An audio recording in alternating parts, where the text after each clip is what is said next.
Good morning, everyone. I am Riya Sinha, your SST teacher. Today, we are going to discuss chapter number 4 of history, that is, what books and burials tell us. First of all, I would like to discuss with you all the meaning of burials. Burials means a place where dead bodies and remains of it are buried. In this chapter, we are going to study what archaeologists used to find from books and burials, what information they used to give us from all these type of contents. Here, first topic is given, one of the oldest books in the world. Now, in this topic, we will find out which is the oldest book in the world. So, let's see that. As you all have heard about Vedas, there are 4 of them. You all have to learn these names: the Rig Ved, Sam Ved, Yajur Ved, and Athar Ved.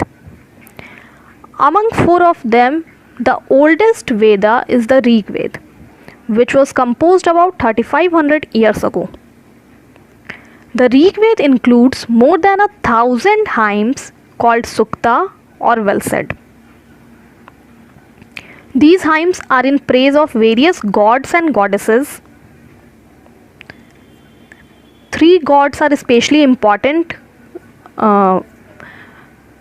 First one is Agni, the god of fire. Second is Indra, a warrior god. And third is Soma, a plant from which a special drink was prepared. So, in this paragraph, till now we have studied that we are having 4 Vedas, and the oldest among them is Rig Ved, which was composed about 3500 years ago. It includes more than 1000 hymns called Sukta or well said. These hymns are in praise of various gods and goddesses, and 3 gods are especially important among them. First is Agni, the god of fire. Second is Indra, a warrior god. And third is Soma. These hymns were composed by sages. Priests taught students to recite and memorize each syllable, word, and sentence bit by bit with great care. Most of these hymns were composed, taught, and learnt by men only. Women were not used to compose hymns at that time. Very few were composed by women. The Rig Ved is in old or Vedic Sanskrit, which is different from the Sanskrit which we used to learn today. See, a topic is given here: Sanskrit and other languages. Sanskrit is a part of family of languages known as Indo-European. Some Indian languages such as Assamese, Gujarati, Hindi, Kashmiri, and Sindhi are Indian languages. Some Asian languages are Persian, and many European languages such as English, French, German, Greek, Italian, and Spanish belong to this family. They are called a family because they originally had words in common. Like, for example, take the words Matra in Sanskrit, Ma in Hindi, and Mother in English. So, other languages used in the subcontinent belong to different families. For instance, those used in the northeast belong to Tibeto-Burman family. Tamil, Telugu, Kannada, Malayalam belong to the Dravidian family. And the languages spoken in Jharkhand and parts of central India belong to Austro-Asiatic family. You all have to learn these things, the origin of all the languages, from which family they particularly belong to. Now see, the books we use are written and printed. Today, whatever books we are using, these all are written and in printed form we are having it. The Rig Ved was recited and heard rather than read. It was written down several centuries after it was first composed and printed less than 200 years ago. Around 200 years ago it was printed when it was first composed after that. Now, how historians study the Rig Ved? Historians, like archaeologists, find out about the past, but in addition to material remains, they examine written sources as well.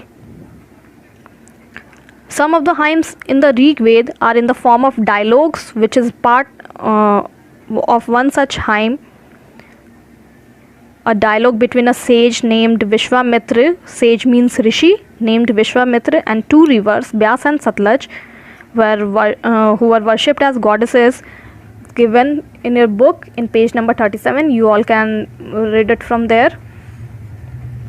So some of the hymns were in the form of dialogues also in Rig Veda. Now see next topic, cattle, horses and chariots. There are many prayers in the Rig Veda for cattle, children and horses. And especially if we are talking about children, then especially for sons, some of the prayers are there. Horses were yoked to chariots that were used in battles which were fought to capture cattle. Battles were also fought for land, which was important for pasture and for growing hardy crops that ripened quickly, such as barley. Some battles were fought for water and to capture people. Here we have learnt about several reasons why battles were fought at that time. So battles were fought for land, which was important for pasture and for growing crops. Some battles were fought for water and to capture people. Some of the wealth that was obtained was kept by the leaders, some was given to the priest and the rest was distributed among the people. Some of the wealth was for the performance of yajna or sacrifices, in which offerings were made. We also used to do yajna in Hindu dharma, in Hindu religion. We used to sacrifice something to the god, whichever god we used to worship. So these were meant for god and goddesses only, and offerings could include anything, whether it is ghee, grain, and in some cases animals also. Most men took part in these wars. There was no regular army, but there were assemblies where people met and discussed matters of war and peace.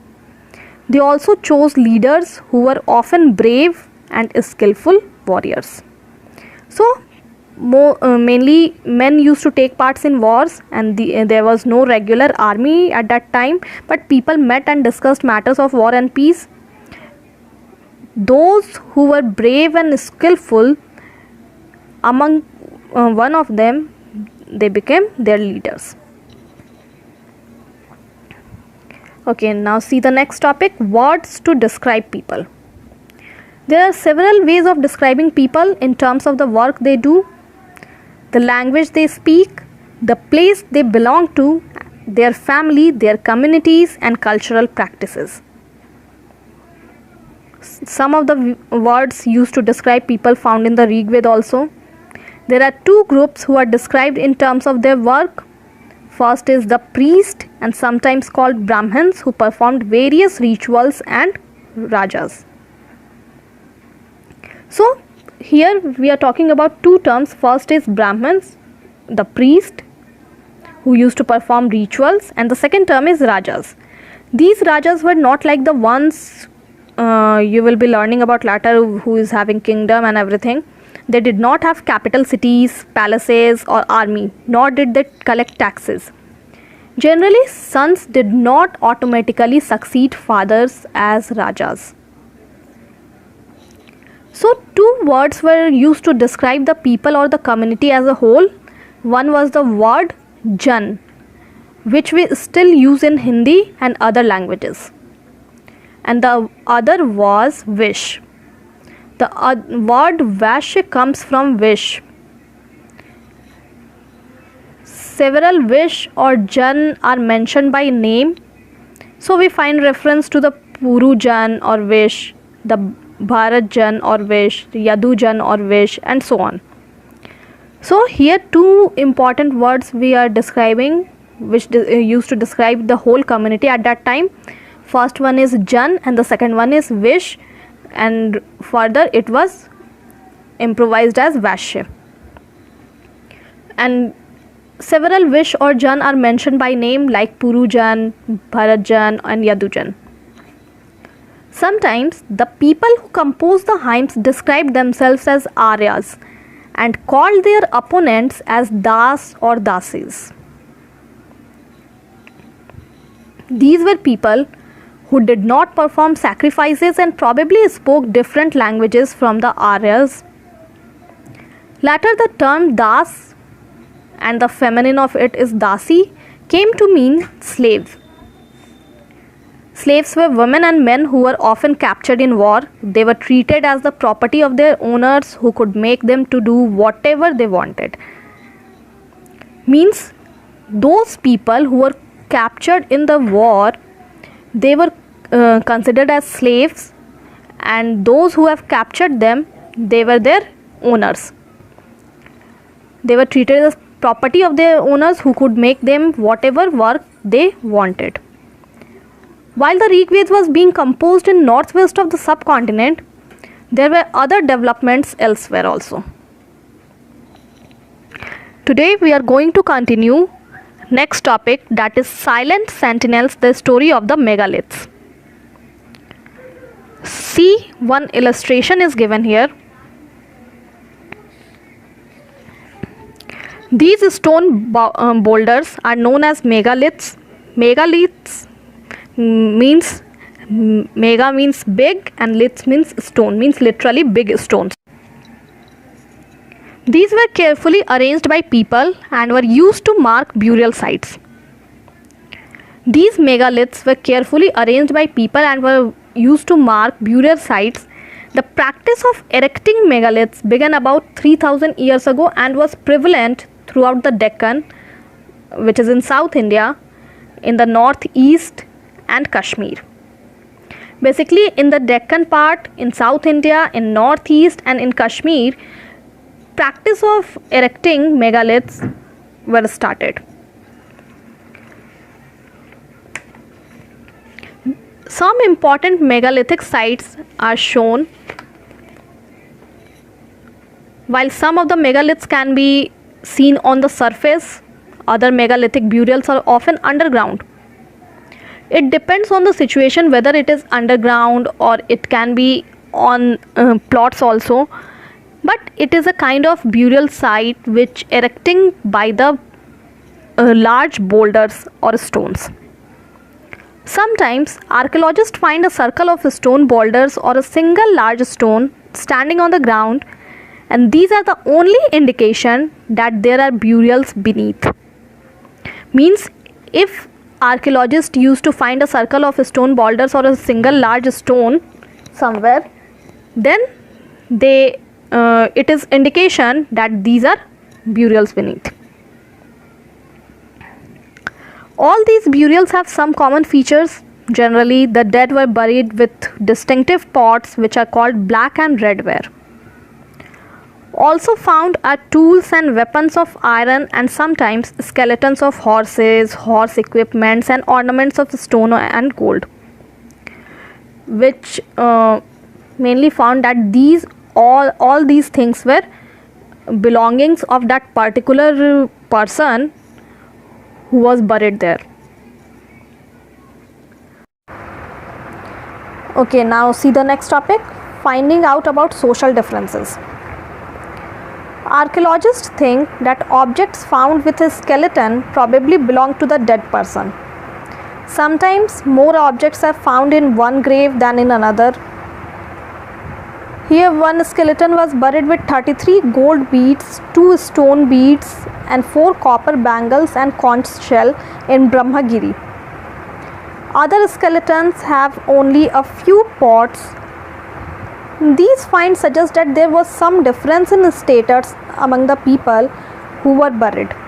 Those who were rich, they have had a lot of things in their burials, and those who were poor, they were having some of the pots only with their dead bodies. So some were rich, others poor, some chiefs and others followers. This information we used to get from burial sites. Okay, Were some burial spots meant for certain families?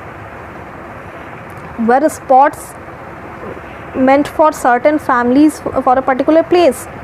See, sometimes megaliths contain more than one skeleton, and these indicate that people perhaps belong to the same family were buried in the same place, though not at the same time.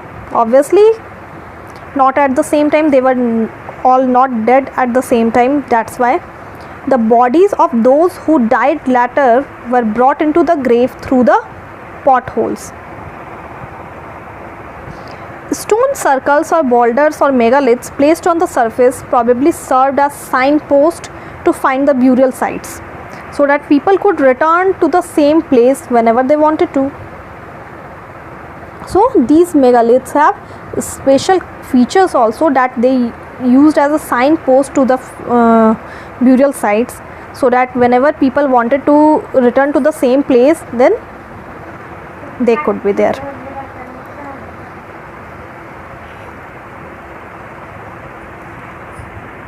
Now see the next topic, a spatial burial at Inamgaon. See the map. Inamgaon is a site on the river God, a tributary of the Bhim. It was occupied between 3600 and 2700 years ago. Means between of it was there. Here adults were generally buried in the ground, laid out straight with the head towards the north. Means the position of the head of the dead person is specified here. The head of the dead body should be in the north direction. Sometimes burials were within the houses. Vessels that probably contained food and water were placed with the dead body. One man was found buried in a large four-legged clay jar in the courtyard of a 5-roomed house. It is one of the largest houses at the site, and in that room, in the center of the settlement, this house also had a granary. The body was placed in a cross-legged position. Now see what skeletal studies tells us. Obviously, it is not easy to make out the skeleton of a child from its small size. However, there are no major differences in the bones of a girl and a boy. So, how can we make out whether a skeleton was that of a man or a woman? Sometimes people decide on the basis of what is found on the skeleton. For instance, if a skeleton is found with jewelry, it is sometimes thought to be that of a woman. However, there are problems with this. Often men also wore ornaments. So, a better way of figuring out the sex of a skeleton is to look at the bone structure. The hip or pelvic area of women is generally larger to enable childbearing. So these distinctions are based on modern skeletal studies also. Whenever archaeologists used to find any kind of bone or skeletal, then they used to distinct it according to their shape. About 2000 years ago, there was a famous physician named Charak who wrote a book on medicine known as Charak Samhita. There he states that the human body has 360 bones, and this is much larger number than the 200 bones that are recognized in modern anatomy. So Charak arrived at this figure by counting the teeth, joints and cartilage. He included all the small bones and everything in that, and then he counted it as 360 bones. Okay, next topic is there, occupations at Inamgaon. What type of occupations they used to serve at that time? Archaeologists have found seeds of wheat, barley, rice, pulses, millets, peas and sesame. Bones of a number of animals, many bearing cut marks that show they may have been used as food, have also been found. These include cattle, buffalo, goat, sheep, dog, horse and many different kinds of animals like birds were also there: crocodile, turtle, crab, fish, mongoose. So there is evidence that fruits such as amla, jamun, dates and a variety of berries were collected from it. So according to these evidence, we used to find what were the possible occupations of the people at Inamgaon. See the elsewhere topic given in a book. It is about China. Around 3500 years ago, we find some of the first evidence of writings in China.